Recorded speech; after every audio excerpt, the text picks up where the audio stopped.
आज हम रामायण से ऐसे लाइफ लेसन्स के बारे में बात करने वाले हैं जो आपके जीवन के हर पहलू को पूरी तरह से बदल देंगे और आप अपने जीवन में आगे जा पाएंगे। इसमें हम बात करेंगे 14 लाइफ लेसन्स के बारे में जो बताएंगे सफलता के सिद्धांत क्या है, एक खुशहाल जिंदगी कैसे बिताई जाए और कुछ बहुत जरूरी मैनेजमेंट लेसन्स के बारे में। हमारे घर में बड़े बुजुर्ग रामायण को बहुत ही पवित्र तो मानते ही हैं, साथ ही उसकी सीख को अपने और बच्चों के जीवन में उतारने की कोशिश भी करते हैं। रामायण में भगवान राम के वनवास काल की कहानी, इंसान को बुराई पर अच्छाई की जीत, विविधता में एकता, सच्चे रिश्ते नाते, अच्छी संगति का महत्व, सच्ची भक्ति, माफ करने के चरित्र, सबसे समान व्यवहार करना, भगवान में विश्वास, इन जैसे कई महत्वपूर्ण सीख देती है। मगर रामायण सिर्फ एक कहानी नहीं है, बल्कि प्राचीन काल में आर्षि मुनियों द्वारा धर्म और कर्म का पालन करने के महत्व को समझाने के लिए उपयोग किया जाने वाला एक एजुकेशनल मीडियम भी है। रामायण की बहुत सी सीख को मैनेजमेंट इंस्टीट्यूट्स में भी पढ़ाया जाता है। तो चलिए इन सभी को एक एक करके समझते हैं। सफल सिद्धांत। जिस समय रावण मरने की अवस्था में था, उस समय भगवान श्री राम ने लक्ष्मण से कहा कि इस संसार से नीति, राजनीति और शक्ति का महान पंडित विदा ले रहा है। तुम उसके पास जाओ और उससे जीवन की कुछ ऐसी शिक्षा ले लो जो और कोई नहीं दे सकता। श्री राम की बात मानकर लक्ष्मण मरने की अवस्था में पड़े रावण के सिर के नजदीक जाकर खड़े हो गए। रावण ने कुछ नहीं कहा। लक्ष्मण जी वापस राम जी के पास लौट कर आए। तब भगवान ने कहा कि अगर किसी से ध्यान प्राप्त करना हो तो उसके चरणों के पास खड़े होना चाहिए, न कि सिर की ओर। यह बात सुनकर लक्ष्मण जाकर इस बार रावण के पैरों की ओर खड़े हो गए। उस समय महापंडित रावण ने लक्ष्मण को 3 बातें बताई जो जीवन में सफलता की कुंजी है। अच्छा काम। पहली बात जो रावण ने लक्ष्मण को बताई वह यह थी कि शुभ कार्य जितनी जल्दी होकर डालना और अशुभ को जितना टाल सकते हो टाल देना चाहिए, यानी शुभस्य शीघ्रम। मैं श्री राम को पहचान नहीं सका और उनकी शरण में आने में देरी कर दी, इसी कारण मेरी यह हालत हुई। दुश्मन को कम समझना। दूसरी बात यह कि अपने दुश्मन, अपने शत्रु को कभी अपने से छोटा नहीं समझना चाहिए। मैं यह भूल कर गया। मैंने जिन्हें साधारण वानर और भालू समझा, उन्होंने मेरी पूरी सेना को नष्ट कर दिया।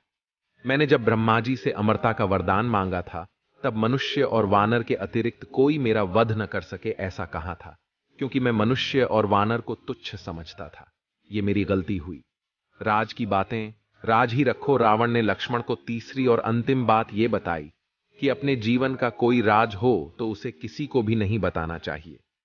यहां भी मैं चूक गया, क्योंकि विभीषण मेरी मृत्यु का राज जानता था। यह मेरे जीवन की सबसे बड़ी गलती थी। खुशहाल जिंदगी जीने की सीख, विविधता में एकता रामायण की सबसे बड़ी सीख है। जब प्रभु श्री राम लंका पर चढ़ाई कर रहे थे तो उस दौरान उनकी सेना में सभी तरह के लोग थे। मनुष्य से लेकर पशु पक्षी तक भी मौजूद थे। युद्ध के दौरान सभी ने प्रभु श्री राम का साथ दिया था।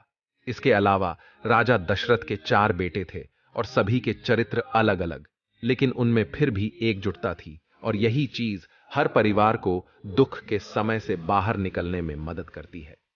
प्रभु श्री राम के सभी भाइयों में प्रेम था। इनमें प्रेम में लालच, गुस्से या विश्वासघात के लिए थोड़ी भी जगह नहीं थी। लक्ष्मण 14 साल तक अपने बड़े भाई प्रभु श्री राम के साथ वनवास काटते रहे। वहीं दूसरी तरफ भरत ने राजगद्दी के मौके को अपने बड़े भाई के लिए ठुकरा दिया। भाइयों के प्यार की यह सीख हमें लालच और सांसारिक सुखों के बजाय रिश्तों को महत्व देने के लिए प्रेरित करती है। भगवान श्री रामचंद्र का व्यक्तित्व मर्यादा और अनुशासन पूर्ण था। उन्होंने मर्यादाओं में रहकर अपने जीवन की सभी जिम्मेदारियों को बहुत ही अच्छे से निभाया। प्रभु श्री राम के जीवन से हमें यह सीखना चाहिए कि मर्यादा और अनुशासन में रहकर हम एक बेहतर इंसान बन सकते हैं। विनम्रता। भगवान राम का व्यवहार बहुत ही विनम्रतापूर्ण था। सभी के प्रति सम्मान का भाव था, जो हमें उनके जीवन से सीखना चाहिए। हमें पद व उम्र के भेदभाव के बावजूद सबसे एक जैसा व्यवहार करना चाहिए। पशुओं के प्रति प्यार और दया भी हमारे मन में होनी चाहिए। संगति। यह ग्रंथ हमें अच्छी संगति के महत्व को बताता है। कैकई राम को अपने पुत्र से ज्यादा चाहती थी, लेकिन दासी मंथरा की बुरी सोच और गलत बातों में आकर वह राम के लिए 14 वर्षों का वनवास मांग लेती है। इसलिए हमें सीख मिलती है कि हमें अच्छी संगति में रहना चाहिए ताकि नेगेटिविटी हम पर हावी ना हो। एक जरूरतमंद दोस्त की मदद करे हनुमान जी ने भगवान राम के प्रति अटल विश्वास और प्यार का परिचय दिया। उनकी अपार लगन और भगवान राम के प्रति निस्वार्थ सेवा हमें सिखाती है कि एक दोस्त की जरूरत के समय किस तरह मदद की जाती है। ये बताती है कि हमें बिना किसी संदेह के खुद को अपने प्रिय के चरणों में आत्मसमर्पण करना चाहिए। जब हम अपने आप को उस सर्वव्यापी के चरणों में समर्पित कर देते हैं तो हमें निर्वाण या मोक्ष की प्राप्ति होती है और जन्म मरण से छुटकारा मिलता है। बदले की भावना, रावण एक ज्ञानी पुरुष था, लेकिन माता सीता का अपहरण करना उसके पतन का कारण बना। इससे पता चलता है कि हम दूसरे को नुकसान पहुंचाने के चक्कर में, बदले की आग में अपने आप को ही जला बैठते हैं। अपनी बहन शूर्पणखा की लक्ष्मण द्वारा बेइज्जती करने पर रावण उसके भाई राम को सबक सिखाने की सोचता है और क्रोध, विश्वासघात और प्रतिशोध के खुद के जाल में खुद ही उलझ जाता है। इसलिए हमें बदले, अहम और क्रोध के बजाय माफ करने का स्वभाव अपनाना चाहिए। भगवान आपका सहारा है राम, लक्ष्मण और वानर सेना द्वारा भारत और श्रीलंका के बीच तैयार किया गया पुल एक चमत्कार की ही निशानी है। जिस तरह से भगवान का नाम लिखने से ही पत्थर तैरने लगे, ये भी एक बड़ी सीख है कि जिस भगवान का नाम लेने से सब लोग पुल से सागर पार कर गए, वैसे ही उनका नाम लेने से हम इस भवसागर से पार हो सकते हैं और हर क्षेत्र में जीत हासिल कर सकते हैं। प्रबंधन के पाठ प्रेरणा देवी सीता की खोज में हनुमान जी का लंका जाना रामायण का वो किस्सा है जिसमें मैनेजमेंट के सिद्धांत का उपयोग साफ साफ दिखाई देता है। हनुमान जी का उद्देश्य लंका जाकर देवी सीता तक श्री राम जी का संदेश पहुंचाना था।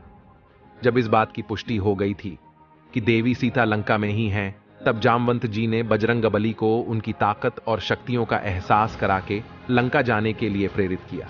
जामवंत जी का हनुमान जी को प्रेरित करना एक अच्छे मैनेजर का सबसे अच्छा उदाहरण है, जो अपने कोवर्कर्स का इंट्रोडक्शन उनके पोटेंशियल से कराता है, फिर उनकी एबिलिटी के अकॉर्डिंगली कामों को करने में उनकी मदद करता है। विश्लेषण लंका पहुंचकर सबसे पहले हनुमान जी ने वहां की सिचुएशन को पूरा एनालाइज किया। उन्होंने लंका की ताकत और कमजोरियों का पता लगाया। रावण के इलाके में उनके ऊपर कई तरह के खतरे थे तो कई अवसर भी थे। हनुमान जी ने अपनी बुद्धि और कुशलता से सब कुछ समझा और उसके बाद कुछ किया। ताकत, कमजोरी, अवसर और खतरा का आकलन आज की मैनेजमेंट का सबसे जरूरी हिस्सा है। सबसे पहले लक्ष्य को या जो काम दिया गया है आपको उसको समझना जरूरी है। फिर इसके लिए मानसिक रूप से तैयार होना और उसके लिए सही प्लान बनाना है। सबसे बाद में अपने कंपटीशन की ताकत और कमजोरियों का पता लगाना जरूरी है और उससे जुड़े खतरों और अवसरों को समझना चाहिए। योजना रामायण में सुग्रीव को काफी वेल प्लान्ड तरीके से काम करते दिखाया गया है। रामायण के अनुसार सुग्रीव बेस्ट मैनेजरियल क्वालिटीज के धनी थे। रामायण में सुग्रीव और बाली के युद्ध में उनकी जीत एक सफल मैनेजर होने की निशानी है। सुग्रीव की कुशलता को देखते ही भगवान राम ने इस युद्ध में उनकी योजना के अनुसार ही काम किया था। अगर सुग्रीव एक अनस्किल्ड मैनेजर होते तो शायद अंगद उनके सबसे बड़े दुश्मनों में से एक होते, लेकिन बालीपुत्र अंगद उनके साथ थे। कहा जाता है कि बिजनेस अच्छे रिलेशनशिप से चलता है। एक सफल मैनेजर वही होता है जिसके अपने सभी एम्प्लॉइज और क्लाइंट्स के साथ अच्छे रिलेशंस होते हैं, और एक सफल मैनेजर ही अपनी कंपनी के लिए अच्छा काम करता है। कुशल नायक। रामायण में भगवान जितने कुशल नायक थे, रावण उतना ही बुरा था। समय समय पर रावण ने एक अनस्किल्ड राजा होने के संकेत दिए, जिसके कारण उसके पूरे साम्राज्य का सर्वनाश हो गया। शुरुआत से ही रावण ने अपने मैनेजर्स के सुझावों को नजरअंदाज किया और राम के साथ युद्ध की स्थिति में मृत्यु प्राप्त की। एक अच्छा मैनेजर वो होता है जो अपने दुश्मनों से भी अपना काम निकाल सकता है, क्योंकि वो अपने साथ काम करने वाले लोगों के सुझावों को भी सुनता और अमल करता है, खास तौर पर तब जब कंपनी को उनकी सबसे ज्यादा जरूरत होती है। लेकिन यह रावण का मिसमैनेजमेंट ही था, जिसकी वजह से उसकी सेना का सबसे बुद्धिमान और कुशल सेनापति विभीषण बीच युद्ध में उसको छोड़कर भगवान राम से जा मिला। नेताओं को बनाते हैं लंका में। माता सीता को खोजने के बाद हनुमान जी ने अपनी इच्छा अनुसार रावण की सोने की लंका जो जलाकर राख कर दिया था। मगर भगवान राम हनुमान जी के इस निर्णय से काफी दुखी थे, जिसके बाद हनुमान जी ने किसी भी तरह के निर्णय लेने बंद कर दिए। हनुमान जी की निर्णय लेने की क्षमताओं को सुधारने के लिए राम जी को खुद को पूरे सिनेरियो से हटाना पड़ा। युद्ध के दौरान रावण भगवान राम और लक्ष्मण का अपहरण कर पाताल लोक ले गया। केवल हनुमान जी के पास ही उनको बचाने की बौद्धिक और शारीरिक शक्ति थी।